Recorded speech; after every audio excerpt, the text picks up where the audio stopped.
ವಿರೋಧನ ಎಂದಾದ್ರೂ ಮಾಡಬಹುದು. ಮನುಷ್ಯನ ಪ್ರೇತದಂತೆ ಆ ಮಾಧವನು ಎಂದಾದ್ರೂ ಮಾಡಬಹುದು. ಧರ್ಮರಾಜ ಈ ದಿವಸ ಏಕೋ ನನ್ನ ಮನಸ್ಸಿಗೆ ಬಹಳ ಬೇಸರವಾಗುತ್ತಿರುವುದು. ಯಾವುದಾದರೂ ಒಂದು ಆಟವನ್ನು ಹಾಡಿ ಈ ನನ್ನ ಮನಸ್ಸಿನ ಬೇಸರವನ್ನು ಕಳೆಯೋಣ. ಬಾ ಧರ್ಮರಾಜ, ಬಾ. ಈ ಆಡುವ ಮಾತು ಸುಳ್ಳು. ಮತ್ತೆ ಯಾವ ಆಟವನ್ನು ಆಡಬೇಕು?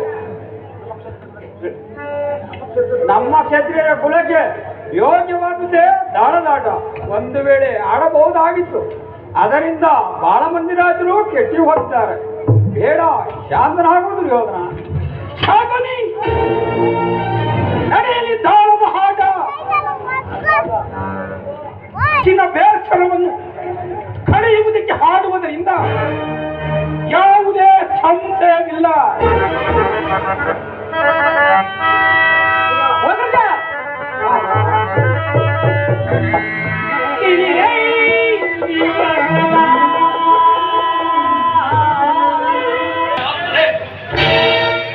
ಕ್ಷತ್ರಿಯನಾಗಿ ಹುಟ್ಟಿದ ಮೇಲೆ ಸೋಲು ಗೆಲುವು ದೈವ ಅಧೀನರಾಗಿರುವುದು. ಇಷ್ಟೊಂದು ಭಯಪಡುವುದು ಏಕೆ? ಮೊದಲೇ ಊರೂರು ತಿರುಗಿ ಬಂದವರಿಗೆ ಹುಟ್ಟಬೇಕು ತಾನೇ ಧೈರ್ಯ.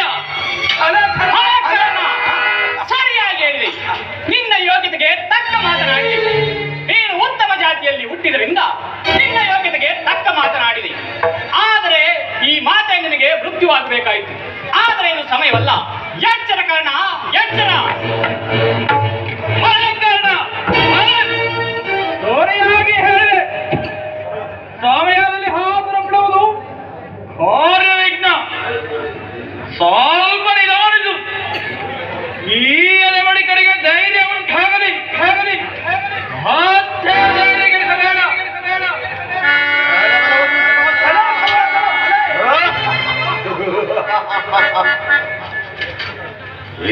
ಎದೆಗಳು ಪ್ರಸಾದವನ್ನು ನಿಮಗೀಗಲೇ ತೋರಿಬಿಡುತ್ತಿದ್ದೆ.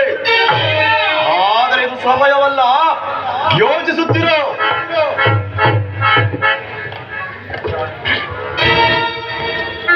ನಿಜ ನಿಜ, ಬಂಧುಗಳಲ್ಲಿ ವಿರೋಧ ಇದ್ದೇ ಇರುವುದು.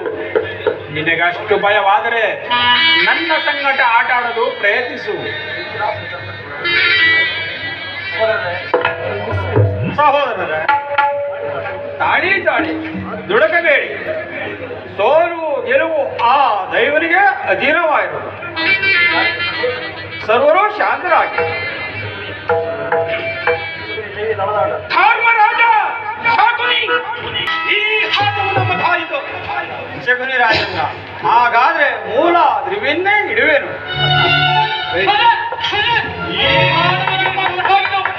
ಶಕುನಿ ರಾಜೇಂದ್ರ, ಹಾಗಾದ್ರೆ ಪಟ್ಟದ ವಸ್ತುವನ್ನೂ ಇಡುವೆನು.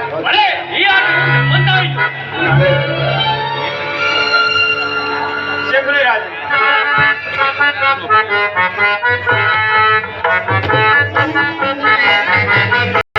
ಸೋತವರ ರಾಜ್ಯ ಗೆದ್ದವರ ಸ್ವಾಧೀನವಾಗಿರುವುದು. ನೀವು ಸ್ವಲ್ಪ ಕಾಲವು ತಡ ಮಾಡದೆ ತಕ್ಷಣ ಕಾಲಿಗೆ ಹೊರಡಿದೆ.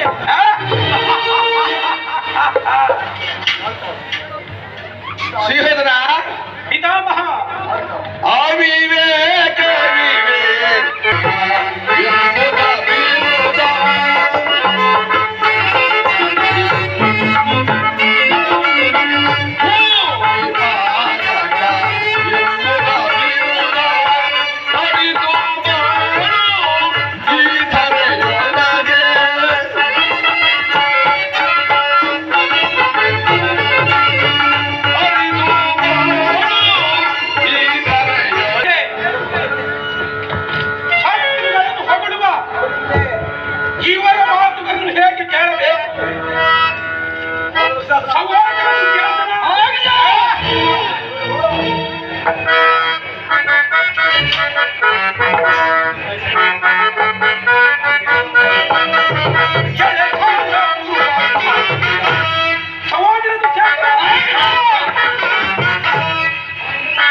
ಸಹೋದರ ದುಶ್ಯಾಸನ, ಈ ರಾಜ್ಯ ಕಾರ್ಯವನ್ನು ನಿನಗೆ ನೇಮಿಸಿದ್ದೇನೆ.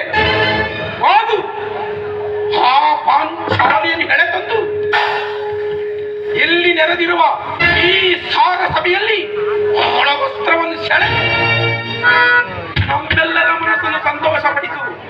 ಹೋಗು ದುಶ್ಯಾಸನ, ಹೋಗು.